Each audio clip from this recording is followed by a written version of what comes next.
The Trump administration looks to bar legal immigrants from using public benefits. An AJMC study finds a law to limit surprise medical bills is working. And having a subsidy makes a difference for ACA enrollment.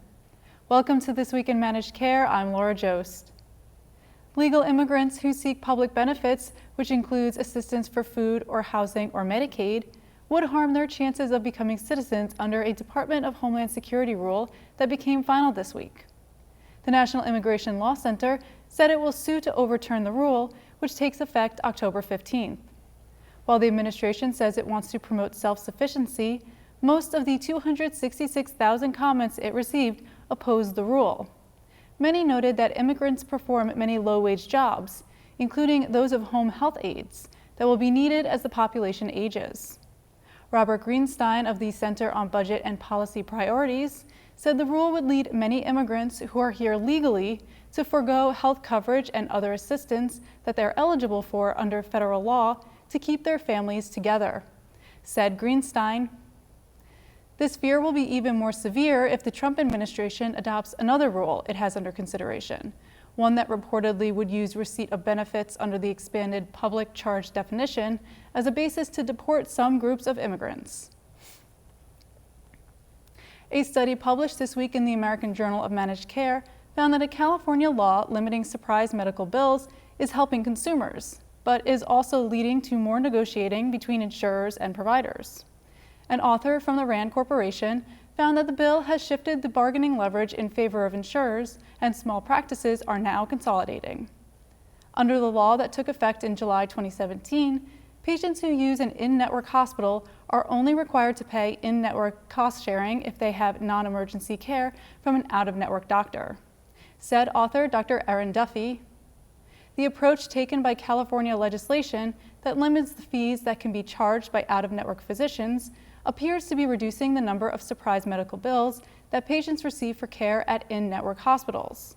It also appears to be reducing physicians' leverage to negotiate higher in-network payments, and in turn is speeding the consolidation of physician groups as they seek to regain lost leverage." Notably, the law only applies to plans regulated by California's insurance laws, not to self-funded plans. For the full study, visit ajmc.com. Data from CMS show enrollment on exchanges created by the Affordable Care Act remains stable for those with low incomes who have subsidies to help pay for their coverage. But for those whose incomes are too high to qualify for such help, rising premiums cause a 24% decline in enrollment. Among those who qualify for assistance, average premiums fell 1% from 2018 to 2019, and another 300,000 people signed up for coverage. Insurers have stopped losing money on ACA coverage, and experts say that the Trump administration's cuts to the premium subsidies and elimination of the tax penalty for not having insurance are creating market distortions. Said Larry Levitt, a health policy expert at the Kaiser Family Foundation, "As premiums have risen recently, middle-class people have taken it on the chin."